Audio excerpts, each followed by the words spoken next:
se pierde y se muere. Y la cadena de odios que hay entre ellos es muy grande. Entonces los acuerdos de Oslo abren la esperanza de una solución pacífica, de la coexistencia. Ellos tienen dos caminos, o la coexistencia o el exterminio. Y cada vez que intentan el exterminio, no lo han logrado, ahí siguen vivos. Entonces se sientan sobre los acuerdos de Oslo. Los acuerdos de Oslo dicen paz por territorios. Entonces, Israel va a devolver los territorios tomados en el 67, que las resoluciones de la ONU reiterativamente le han dicho que devuelva y no ha devuelto. Palestina va a aceptar no hacer terrorismo y empiezan los acuerdos.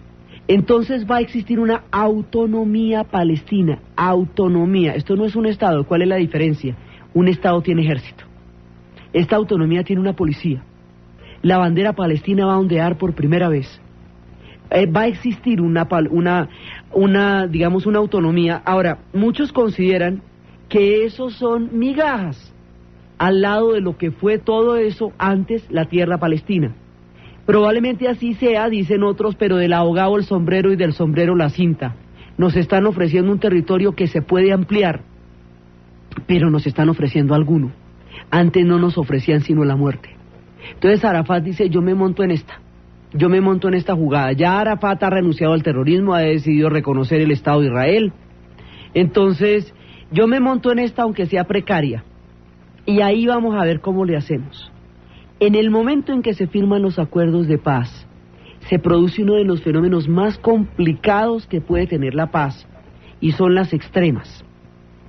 Entre los judíos, hay sectores que consideran que esas tierras que se tomaron en el 67 son las tierras bíblicas de Samaria y todos los pueblos a los que están vinculados por la Biblia, por todos sus textos sagrados. Textos que también son sagrados para los cristianos y también son sagrados para los musulmanes. Digamos, territorios que simbolizan lo sagrado de tres religiones. Ellos lo toman como un rasgo de predestinación histórica que exclusivamente a ellos compete. Entonces hay 150.000 judíos alrededor de la tumba del patriarca en Hebrón, rodeados por una gran cantidad de población palestina, metidos en la pura mitad, aferrados a la tumba y que no se quitan de ahí. Y entonces la extrema religiosa no quiere entregar esos territorios porque considera que ellos están predestinados por Yahvé a ocuparlos y que el hecho de que los hayan adquirido es porque Yahvé los ha llevado allá y de ahí no se mueve. Otra parte de la comunidad judía no entrega los territorios de Israel porque son los colonos que han hecho florecer el desierto, que cuando esos territorios fueron tomados en el 67 eran desiertos y hoy por hoy son huertas y kibutz y naranjas y toda clase de productividad, que le han entregado su vida a esa tierra y que no la van a devolver.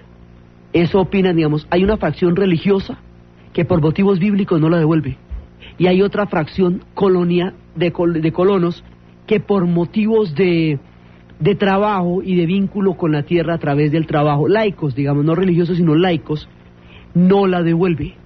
Pero esa tierra es de Siria y es de Egipto y es de Jordania. Eso también es verdad. Entonces, un ala de los judíos se va a oponer a la paz. Y esto es tan fuerte que más adelante, cuando los laboristas lleguen al poder, Rabin, que va a ser, digamos, el arquitecto de todo esto, va a pagar con su vida esa oposición de los sectores de la extrema de la parte de Israel. Y por el otro lado, los palestinos también tienen sus extremas. El Hamas, que es sunita, que dice, Arafat dice que eso lo patrocina a los saudíes. El Hamas, que considera que cualquier cosa que se les dé en esta negociación son migajas y limosnas sobre lo que antes fue todo su territorio. Pero si usted piensa así, entonces no va a haber ninguna negociación porque todo el territorio no lo van a tener ya nunca más. Y hay otra que es el Hezbollah. El Hezbollah es chiita, está apoyado por Irán y tuvo toda su fuerza en la invasión de Israel al Líbano y en la reacción que frente a esa invasión se produce. El Hamas y el Hezbollah no están de acuerdo con la paz y tratan de torpedearla en la medida de lo posible, y los colonos, en cambio, también. Entonces, aquí hay dos extremas de lado y lado que están tratando de acabar con los acuerdos mediante actos terroristas, en el caso del Hamas y el Hezbollah, o mediante provocaciones. Entonces, entre el terrorismo y la provocación nos metemos en un hilo delgadito, porque la bomba sobre la ciudad es el terrorismo, y la entrada de los tanques y los bulldózeres arrasando poblaciones enteras, tumbando casas y disparando contra los niños, es la retaliación. Entonces viene otra vez la bomba sobre el bus, y viene otra vez el tanque sobre el patio del colegio, y viene la bomba sobre la cafetería, y viene el bulldozer sobre los asentamientos, y así. Entonces, todo proceso de paz entre estos dos pueblos está mediado por una oleada de provocaciones que hacen de lado y lado para intentar detenerlo o empantanarlo, y por entre eso ha tenido que luchar. Entonces hay un momento en que se da la autonomía palestina, estamos devolviendo ya, estamos empezando a tener los territorios, pero resulta que como los territorios quedan al interior del Estado de Israel, esos territorios están fracturados por pedazos de Israel, y eso hace que sean sumamente frágiles en términos de una autonomía real, y la cantidad de conflictos que eso genera es lo que vamos a ver después.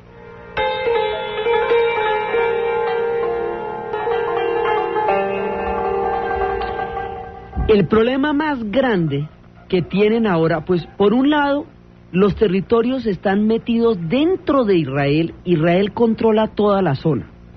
Como si yo soy la dueña del patio y le dejo usar el palo de mango del patio y le dejo usar el otro palo de allá, pero en el patio vivo yo y el patio es mío. Entonces usted, para pasar del palo de mango al palo, al otro árbol, tiene que pasar por mi pedazo de patio. Eso hace que ese pedazo de patio que es mío yo lo controle, luego yo controlo que usted pase de un pedazo al otro de mi patio. Entonces, así es bien complicado que la autonomía tenga condiciones reales. Ahora, esto depende también de la cantidad de préstamos internacionales y de ayudas que tienen que ser inmediatas y rápidas y reales para que los palestinos sientan que con la paz en serio les va mejor. En la medida, o sea, la manera de derrotar a las extremas del Hamas y el Hezbollah es que las condiciones de vida del pueblo palestino en serio se mejoren. Si de verdad les va bien y hay empleo y hay salida, el terrorismo se ve derrotado por un influjo de desarrollo social. Entonces ahí usted está dependiendo de los préstamos y de la viabilidad de hacer económicamente posible el proyecto palestino. Entonces ahí empieza a haber, digamos, demoras, y cada vez que hay una demora de esas, pues se fortalece el ala de la extrema. Entonces aquí hay dos problemas muy graves que, digamos, que están en la parte, en el eje de la negociación. Cada vez que la negociación va a llegar a lo fino, hay provocación de lado y lado, porque en los procesos de paz, cuando usted tiene que llegar a lo que realmente duele, ahí en ese momento es cuando se presentan los problemas. Duele. Por encima de todo y sobre todo, duele Jerusalén. Jerusalén duele como el corazón del conflicto, porque la Jerusalén oriental, que era la que había quedado en territorio palestino cuando la creación del Estado de Israel, va a ser tomada en su totalidad por la guerra del 67 y va a ser declarada la capital de Israel cuando Jerusalén era la ciudad de las tres religiones. Jerusalén había sido propuesta por la ONU como una ciudad abierta, porque está el Santo Sepulcro para los cristianos, porque es Sión la colina sobre la cual está edificado el muro de las lamentaciones del templo para Jerusalén, porque está la mezquita de la Roca, la segunda en importancia después de la Meca. Entonces, Jerusalén es el corazón, Jerusalén es el centro, Jerusalén es el dolor, Jerusalén es llamado Al-Quds por los palestinos, la tierra ocupada, Jerusalén es la capital de Israel después del 67, Jerusalén es todo. De Jerusalén no se puede ni hablar, el solo tema es espeso, porque Jerusalén es el corazón del conflicto, Jerusalén es el centro.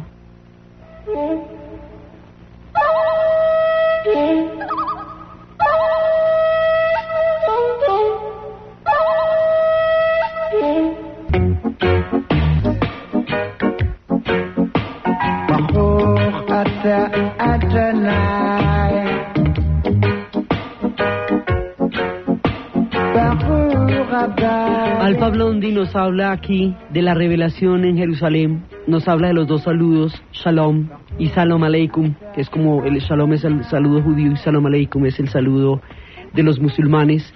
Nos habla de judíos y musulmanes viviendo y compartiendo juntos en una revelación y dice cómo ama a Jerusalén y que ahí está que Jerusalén la ama.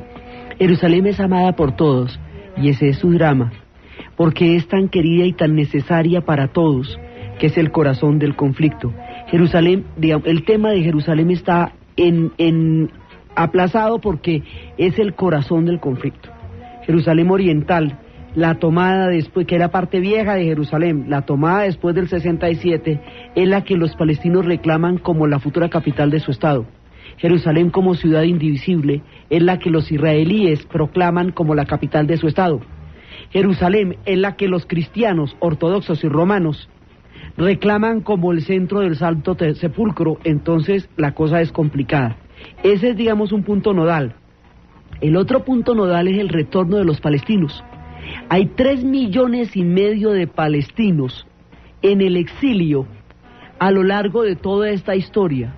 Esos palestinos no tienen hogar y no tienen casas y viven en condiciones miserables y quieren volver a Palestina. Entonces aquí se nos arma un problema de población enorme en el momento en que la Unión Soviética desapareció. Cuando los países bálticos, Lituania, Letonia y Estonia, empezaron a independizarse, una oleada de cerca de 1 millón de judíos bálticos bajaron a Jerusalén, bajaron a Israel porque había fenómenos de antisemitismo profundo en los bálticos. Y llegaron allá como mano de obra calificada a competir con los israelíes que ya hacía años estaban trabajando allá. ¿Y a dónde llegan? A los territorios ocupados. Entonces, la cantidad de judíos rusos, tanto los bálticos como los judíos rusos, propiamente dichos, que está en este momento en el Estado de Israel, es tan grande que se habla de unos judíos eslavos, porque vienen de Rusia, ¿sí? Aunque los bálticos no sean eslavos ni para nada. Pero entonces ya no solamente tenemos askenazis y sefardíes, sino que tenemos eslavos, porque los judíos rusos jamás habían podido salir de Rusia en todas las épocas, solo hasta ahora, y entonces llegan en grandes oleadas. Esos judíos rusos viven en los territorios ocupados, porque los territorios ocupados son precisamente los lugares a donde llegan los pueblos. El pacto que tiene Israel consigo misma es que cualquier judío que sea perseguido en cualquier parte del mundo tiene su hogar en Jerusalén, en Israel.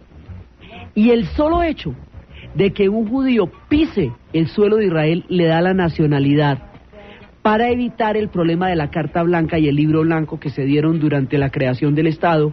Entonces, la nacionalidad ellos la tienen de manera automática. Ya, digamos, la ciudadanía y todo eso depende de que vivan 5 años y hagan y estén en el ejército. Pero la nacionalidad la tienen por el solo hecho de pisar la tierra de Israel.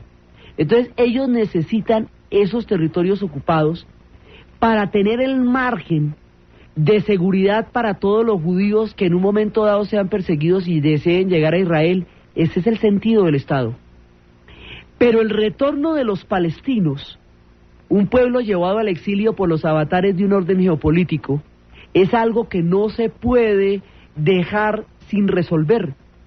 A Arafat le habían dicho: resolvamos todo con los que hay, y no hay retorno de palestinos. Arafat dijo: yo no puedo comprometer el retorno de los palestinos porque estoy jugando con el futuro de mi pueblo. A ese precio yo no puedo firmar. Entonces, el retorno de los palestinos no es que vuelven a la misma tierra donde están llegando los judíos, son los territorios ocupados. Entonces, aquí tenemos ese drama. Esto no se ha resuelto. ¿Qué hacer con el retorno palestino y la devolución real de los territorios ocupados? Porque entonces hay un periodo muy bonito que es toda la época de Rabin, la época del laborismo, que es un periodo, digamos, en que la paz tiene mucha salida y hay un clima de concordia y hay una mirada distinta